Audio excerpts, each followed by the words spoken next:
I didn't plan on stopping by the neighborhood laundromat that morning.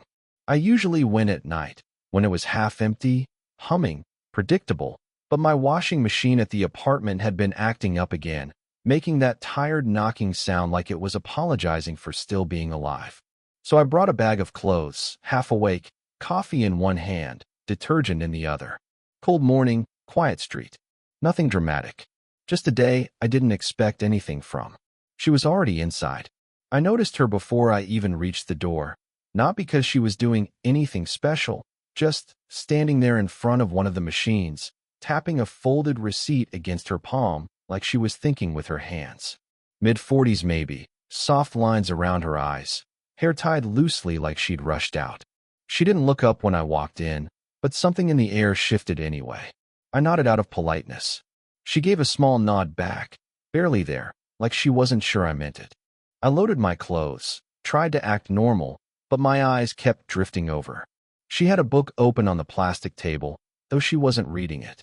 Every few seconds she glanced toward the dryer window, as if waiting for something to change inside it. There was something familiar about her. Not in the I know you way, more like the I've seen you pass by and never said anything way.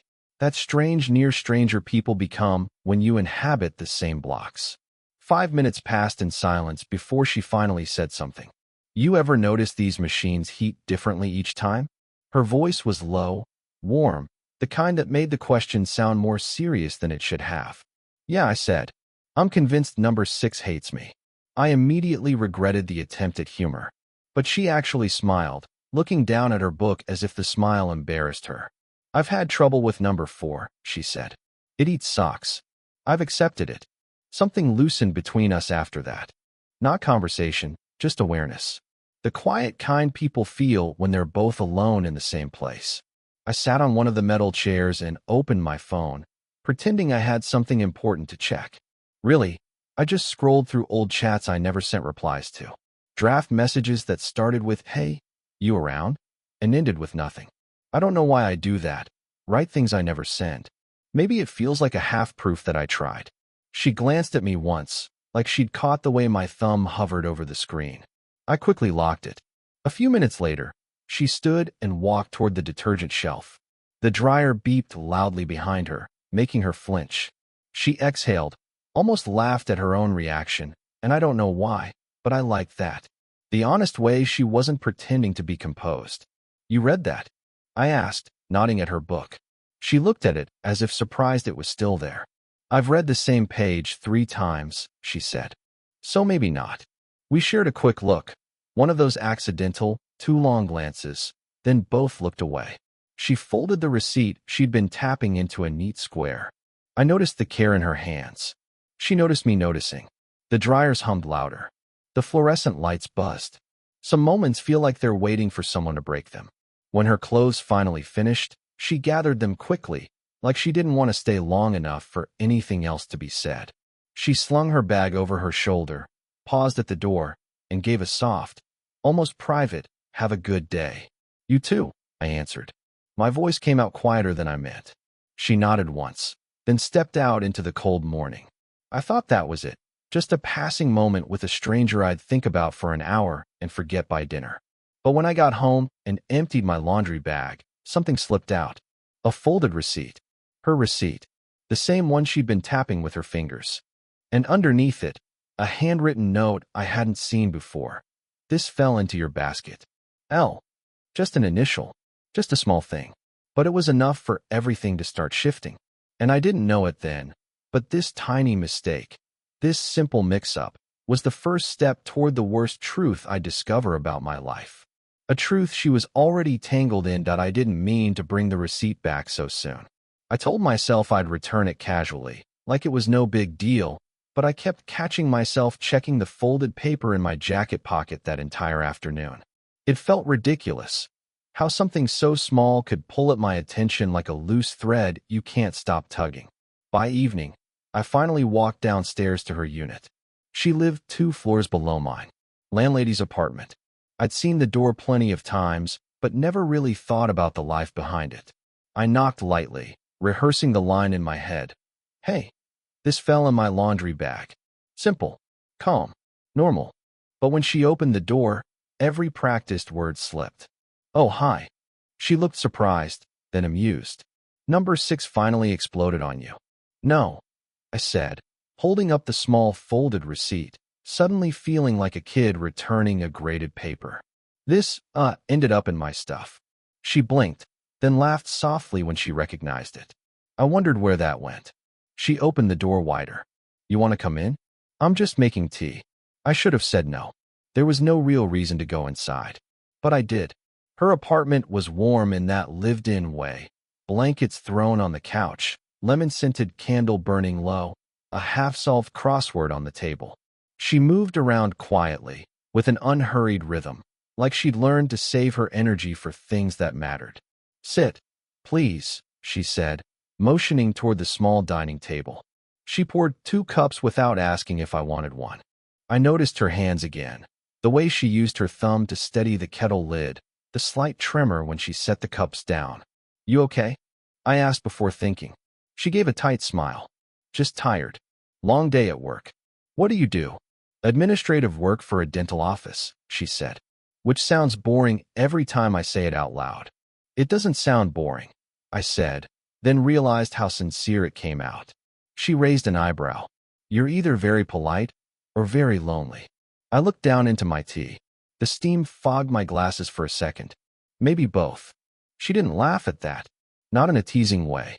Instead, she looked at me a moment too long, like she understood more than I meant to share. She took a sip of her tea. "I used to do ceramics," she said suddenly. "Stopped years ago. No reason, really. Just life getting heavier." A small truth, offered lightly. Not a confession, just something she hadn't said out loud in a while. "Why'd you stop?" I asked. She shrugged, eyes on her cup. "Hard to keep making things when you're not sure who you'd show them to." I wasn't sure what to say to that, so I didn't. Silence settled. Not stiff, just present. This was the risky part. Not the tea, not the warmth, but the way we both kept filling the gaps with glances instead of distance. She was older, mid-40s, maybe a bit more. I was 26. I was her tenant. She was divorced. I could see the bare finger that still had a faint ring line. Everything about this should have stayed polite. Instead, she asked, "Is your washer really broken?" "Probably. It keeps making that knocking sound." She stood. "Show me." "Now." "Why not?" she said with a half-smile. "I know that building's plumbing better than the people who built it." We walked upstairs, her steps steady but quiet. She held the railing only halfway, like she didn't want to look like she needed it. Inside my apartment, she went straight to the washer, crouching down. The light overhead flickered, and she tilted her head like she was used to faulty things. When she reached behind the machine, her shoulder brushed mine. Barely. Accidental. But something in that small touch hooked under my skin. "Loose hose," she said, tightening a clamp with her fingers. That knocking was just it begging for attention. I smiled. "Like me." She paused, realizing what I'd said, then gave a quiet, breathy laugh that seemed to surprise even her. "You're something," she murmured, shaking her head. When she finished, she stood up slowly, brushing dust from her knees. I held out my hand without thinking, offering support. It was a simple gesture. Polite. Normal. But when her fingers slipped into mine, even for that brief lift, she didn't pull away immediately. She let the moment breathe. Just a second longer than she needed to. And that second lodged itself somewhere deep. I don't know why that moment stayed with me. I would think later. Maybe because it felt like someone finally saw me. She withdrew her hand first, softly. "Washer's fixed," she said. But her eyes lingered. Just enough to make the air shift again. The next few days felt different in ways I couldn't name. Not louder. Not brighter. Just shifted. I saw her twice in the hallway. Quick nods, polite half-smiles. Nothing that anyone else would think twice about. But I kept replaying that brief moment in my apartment, her fingers curling into mine, the tiny pause before she let go. Maybe I imagined the pause. Maybe I didn't. By the 4th evening, I found myself standing outside her door with no real reason, pretending I was checking my mail. I almost knocked. Twice. Instead, I walked back upstairs, muttering to myself like an idiot. Around 9, there was a soft knock on my door. She stood there, holding an envelope. This was in my box, she said. It's yours. I took it, though it was mostly junk mail. She didn't move right away. She shifted her weight, like she wanted to say something but wasn't sure if she should. You busy? She asked finally. No, not really. Tea. The words sounded casual, but her eyes avoided mine. We sat at her small table again. The lemon candle burned lower than last time. She poured tea but didn't drink it. You okay? I asked. She traced her finger along the cup's rim. I've been thinking. About what? She glanced at me, then away quickly. Things that don't matter. Ignore me. But something did matter. I could feel it, like static in the air before rain. She changed the subject. How's work? Long boring, I said. I zoned out twice today. My supervisor noticed. She gave a breath of a laugh. I used to do that when I was younger. Younger, I repeated quietly. She stiffened, almost imperceptibly. That was the first pullback. She sat straighter, hands folding neatly in her lap, like she needed to redraw the lines between us. I felt it immediately, distance slipping in, quiet and sharp. You know, she said, eyes fixed on the candle flame. My daughter's friend used to sit there. Same chair. She hesitated. He was your age? I didn't know she had a daughter, or that the age gap mattered enough for her to bring it up like a warning. Does that bother you? I asked. She didn't answer. Her silence was the answer. Before I could say anything else, there was a knock at her door, sharp, hurried. She startled slightly, then stood up. A neighbor, old man from downstairs, complaining about the building's heating again. She handled it quickly, politely, but when she returned, the moment between us had fractured. Something in her expression closed off, like she'd remembered the world outside the room. We should keep things simple, she said, smoothing her hair back. You're my tenant. And she didn't finish. I didn't push. Instead, I stood. She did too, almost instinctively, like neither of us wanted to be the one sitting. When I moved toward the door, she stepped with me, too close, the air tightening between us. I could feel her breath, warm and unsteady. She opened her mouth like she was about to say something. Maybe apologize, maybe ask me to stay. But nothing came out. Her hand lifted halfway, fingers brushing the sleeve of my jacket. Barely a touch. Almost nothing. But she didn't pull away. Not right away. For one suspended second, we stood there. Two people who knew exactly what was about to happen if neither of us moved. Then she dropped her hand. You should get some rest, she whispered. I nodded, though I didn't move. Our faces were so close it would have taken nothing, a breath, a shift, a mistake, for us to cross the line. And I don't know what scared me more, that she almost did, or that I almost did too, that I didn't see her for 3 days. Not by accident. She was avoiding me, the kind of quiet, deliberate distance people create when they're afraid of what they might do if they don't. I tried convincing myself it didn't matter. We were nothing. Just a landlady and a tenant who'd shared too many almost moments. But something in the silence started tightening in my chest. By the 4th evening, I found her outside the building, sitting on the low concrete step near the entrance. Jacket pulled close, hair loose from the wind, a takeaway cup warming her hands. The sky was already dark. The street lamp flickered like it couldn't decide whether to stay alive. I hesitated. Walked past her. Stopped. Walked back. You all right? I asked. She didn't look up at first. Thought you were working late. I finished early. She nodded, like she already knew that wasn't the real reason I was standing there. A long, cold breeze passed between us before she finally said, Sit, if you want. Or don't. I won't be offended either way. So I sat. Not too close. Not far either. Silence stretched. Not uncomfortable, just loaded. She sipped her drink, staring at the empty street. You know what's funny? She said. I've lived in this building 12 years. And I've never sat out here like this. Why now? She shrugged. Didn't feel like being inside. That landed heavier than she meant it to. I waited, giving her space to open up or close off. She gave a tired laugh. I thought ignoring you would make things easier. I tensed. Did it? No, she said softly. It didn't. She kept her gaze on the road, but I could see the truth flickering in her expression, something like fear. Not of me, of herself. You're young, she said quietly. You probably don't realize when you cross lines. I do, I said, maybe too fast. She finally looked at me. Do you? Because I'm starting to forget where mine are.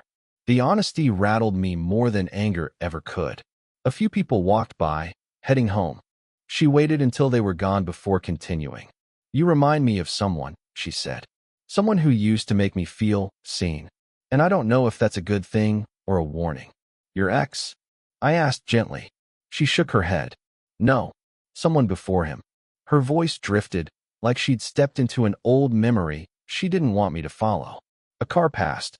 Headlights washed over her face, revealing the faintest tremble in her jaw. I shouldn't have come to your apartment that night, she whispered. You were helping me. That's what I told myself. A pause. Next time, I won't have that excuse. The admission hit deeper than anything she'd said so far. I swallowed. So what do you want me to do? She let out a breath, almost a laugh, but not quite.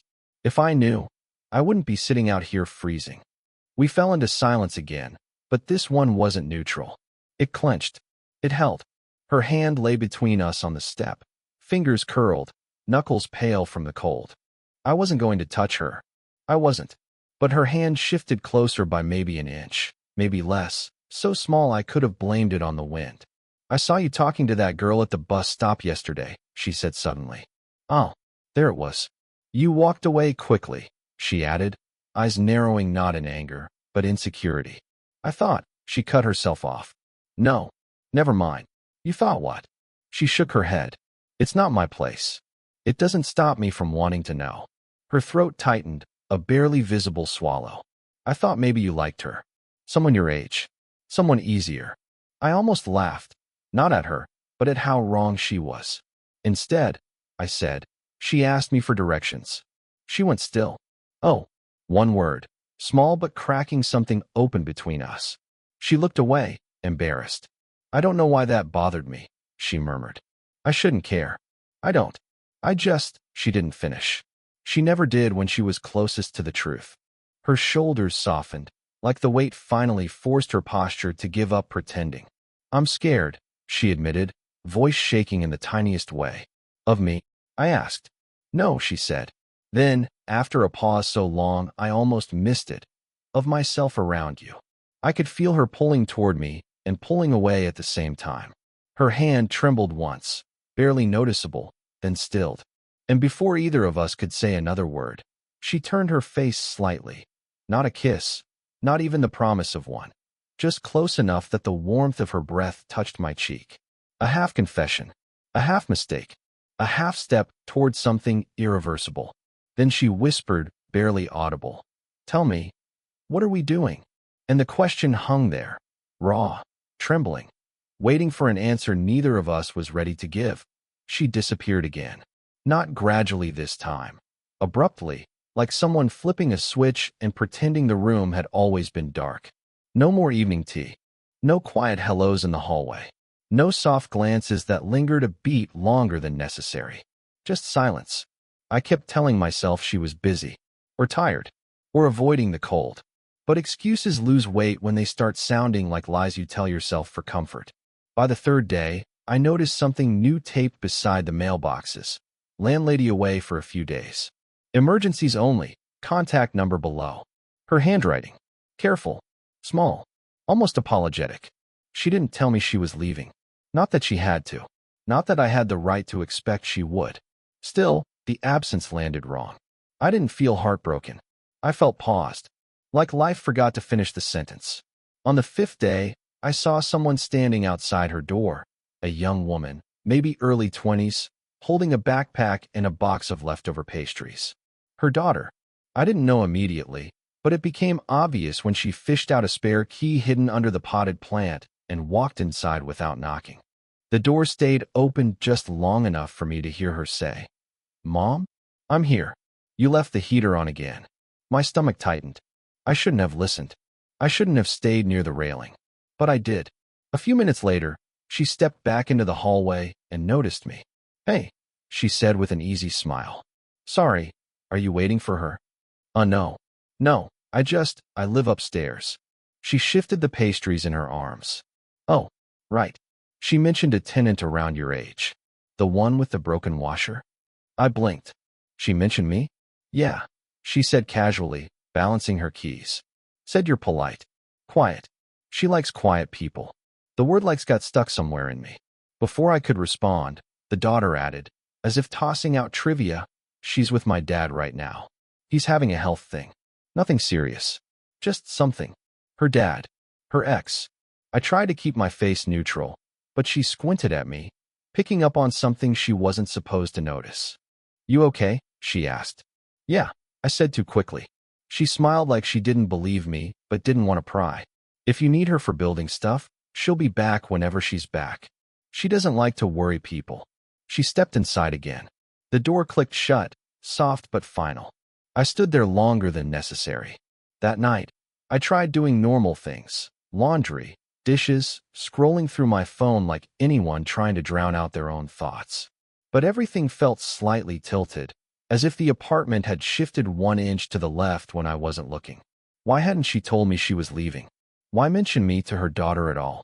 Why involve her ex if they weren't together? Or were they? Or used to be? Or something else entirely? All the questions clawed at each other until nothing made sense but the quiet ache of not knowing. I typed a message. Hope everything's okay. I didn't send it. Typed another. You left without saying anything. Deleted it. Typed a third. I want to see you. Deleted that too. I stared at the empty text box for a long time. Then I locked my phone and placed it face down on the table, like I was punishing it for revealing too much. Outside, the hallway creaked. Maybe the daughter. Maybe no one. I didn't get up to check. The next morning, I walked past the laundromat, the place where everything began in ways I didn't understand at the time. The machines hummed. The lights buzzed. Nothing had changed, except everything had. I stood outside for a moment, watching the door, hoping for her shape in the reflection. Hoping and not hoping at the same time. But she wasn't there. I didn't walk inside. Didn't sit on the bench where she folded her laundry. Didn't try to recreate the comfort of that first accidental moment. Instead, I turned around and walked home. Upstairs, I sat on my bed, phone in hand, thumb hovering over her name for a full minute. Then I placed the phone down again. And this time, I didn't pick it back up. The unsent messages sat buried in the drafts. 3 quiet confessions stuck in limbo. And I stayed there too. Paused. Suspended between what we almost were and what she wouldn't let herself become. Her seat across the table stayed empty that night. And I didn't knock on her door. Not because I didn't want to, but because I didn't know what she wanted anymore. And I was afraid of choosing wrong that he didn't expect her to knock. Not tonight. Not after the last week of silence, half-ended messages, and all the ways they kept almost reaching for each other before pulling back like touching would burn. He opened the door, and she was standing there with her hair tied back, eyes tired in a way that wasn't from lack of sleep. She held her phone in her hand, like she had rehearsed something on it. Maybe a message unsent. Maybe a truth she hadn't decided how to hold. Can I come in? She asked. Her voice wasn't steady. That was new. He stepped aside, and she walked straight to the kitchen, like she still remembered where everything was. The familiarity made something ache inside him. She took a seat at the small wooden table, the one they had sat at so many nights, some quiet, some tense, all meaningful. He stayed standing for a second too long. Are you going to sit? She asked without looking at him.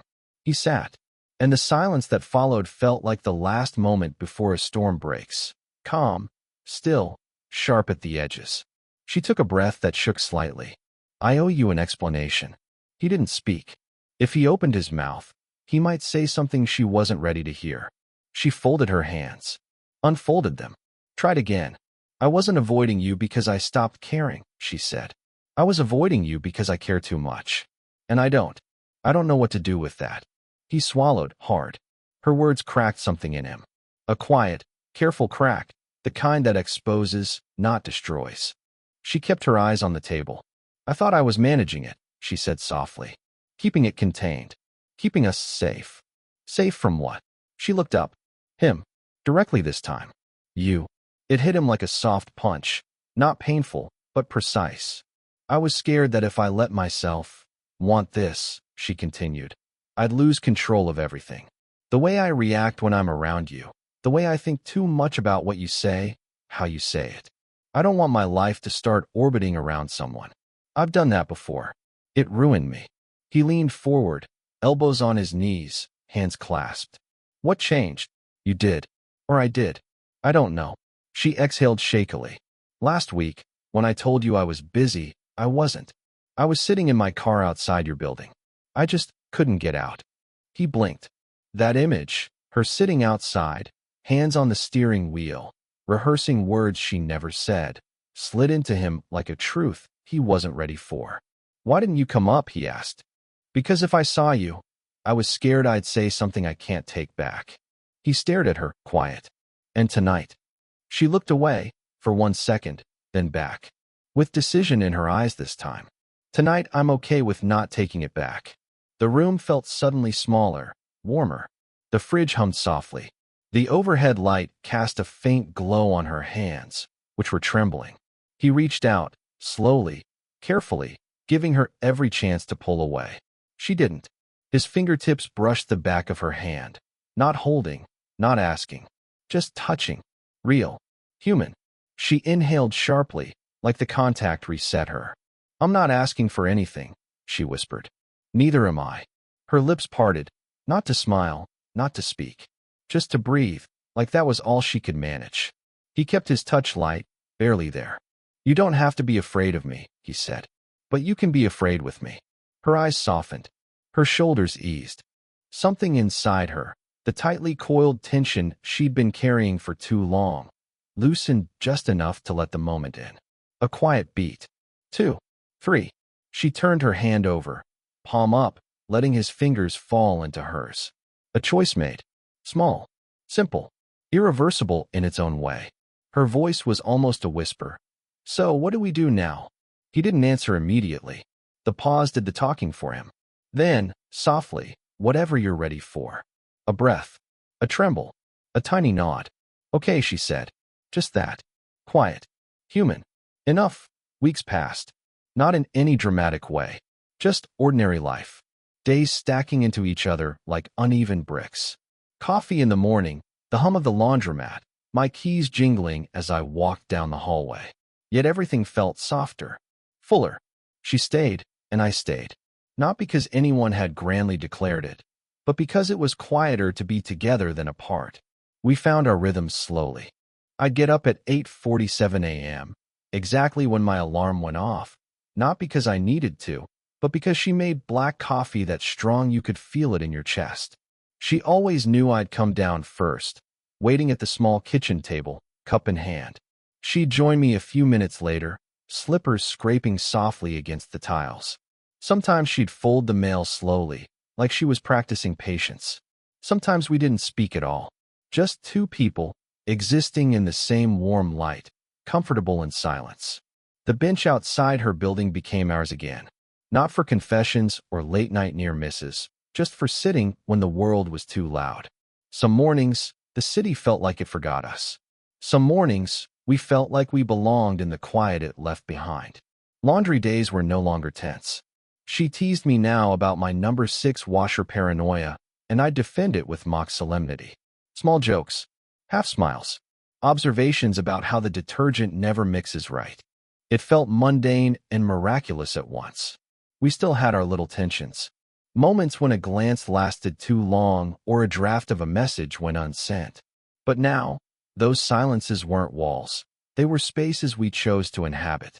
We could sit across from each other, a kettle hissing quietly in the background, and feel seen without words. One evening, she dropped her keys on the table with that same faint clink I'd memorized. She glanced at me, hand brushing her hair back.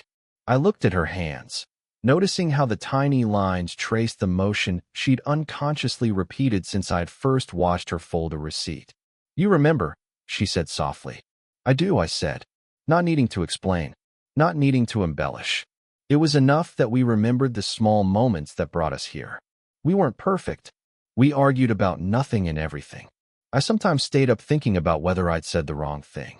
She sometimes blinked too slowly, eyes narrowing, as if I were invisible for a second. But the moments of connection, the soft smiles across the kitchen, the way she let me carry groceries even when she knew she could, Those outweighed everything else. One morning, I walked past the laundromat. Number 6 hummed predictably. She wasn't there, but I smiled anyway, remembering her tapping that folded receipt against her palm. Ordinary things carried memory now. Ordinary things carried us. Even when life moved, even when days blurred, even when we were quiet with each other, we were present. She would hand me tea, her fingers brushing mine ever so slightly, and I'd think, this is enough. And at night, when I laid awake, I'd remember the half-step near her door, the bench under the street lamp, the way she let her guard down slowly, painfully, finally. And I'd realize, everything we almost lost made everything we have now mean more. There's a comfort in knowing that small, earned moments matter more than grand declarations. The world continues outside our doors, loud and messy, but inside, between teacups, soft glances, and quiet hands, we have built a life that feels warm, real, and quietly ours. I looked at her once, as she folded laundry beside the kitchen counter, hair falling loose, a faint crease in her forehead from concentration. And I thought, softly, only to myself, this is the part no one else gets. But we do.